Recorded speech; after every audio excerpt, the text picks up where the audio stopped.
Properties of transactions. So the transaction has a properties which is called acid property, ACID. So it doesn't mean the chemical acid. It's an abbreviation for four different things, which is called atomicity, consistency, isolation, and durability. So we will discuss one by one. What does it? These four properties of the transaction mean to us. So atomicity means like all or nothing, okay, or property. Okay, so it means all or atomicity means that either the transaction should be committed or aborted. Exactly, yeah. So atoms, since atom, it was considered before that atom cannot be divided. Nowadays, now people can divide the atom, but like a few years ago, like 10 or 20 years ago, it was considered that atom is the basic part of any matter, okay, whether it's living or non-living, which cannot be further divided. But later on, people thought that it can be further divided into neutron, proton. Inside neutron, there is more other parts over it. But here we will link this to the old concept of the atom, that it is not further divided over there. So atomicity means that the atom has a property which is like, for example, the transaction can either be 0 or 1, like for example, done or not done, or committed or not committed. So all or nothing. Okay. It has nothing with the automatic, right? Yeah, so it doesn't mean that the half of the transaction is done and half is not done. So it's not possible, right? So it means that the transaction must be fully committed, right? Yeah.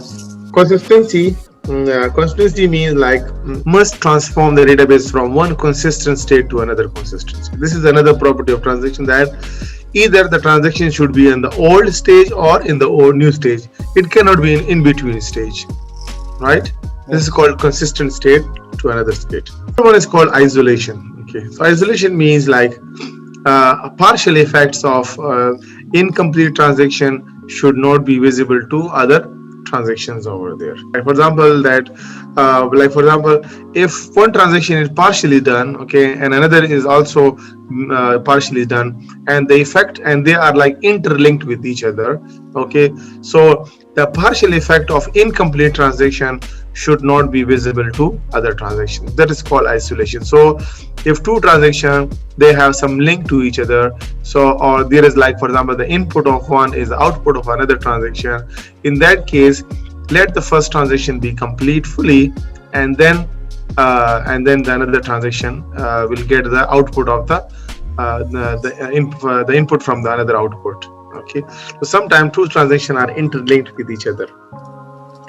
Like for example, if you say that if I get the for example profit from like for example Tadawul, okay, so I will spend that profit in some another investment over there. So you just like two transaction over there.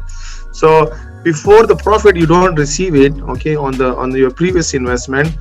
So you should wait until you receive the money on your account, and then invest in another one. So if it might be the case that you are expected that you will get the profit, but you didn't get profit, and you send the money, other money in the second investment. But what happened? And tomorrow you found out that the profit we got was not, we didn't get that one, or maybe it's lesser over there. So in that case, you have to wait for the previous transaction to be completed. So this is called isolation. Durability means like more strong. Durability means, usually it means the strength, the power, the durability. So they say effects of committed transaction are permanent, okay, and must not be lost because of later failure.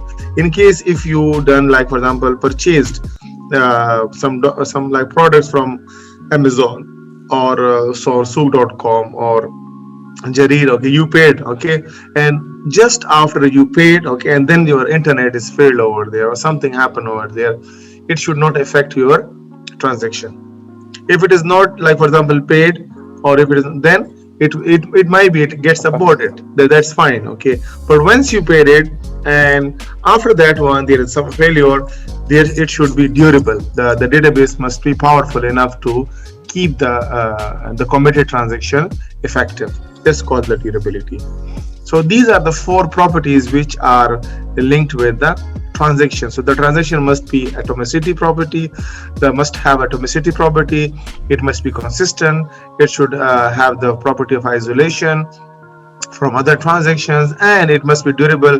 In case is there any committed transaction, you must bear even in case of any failure.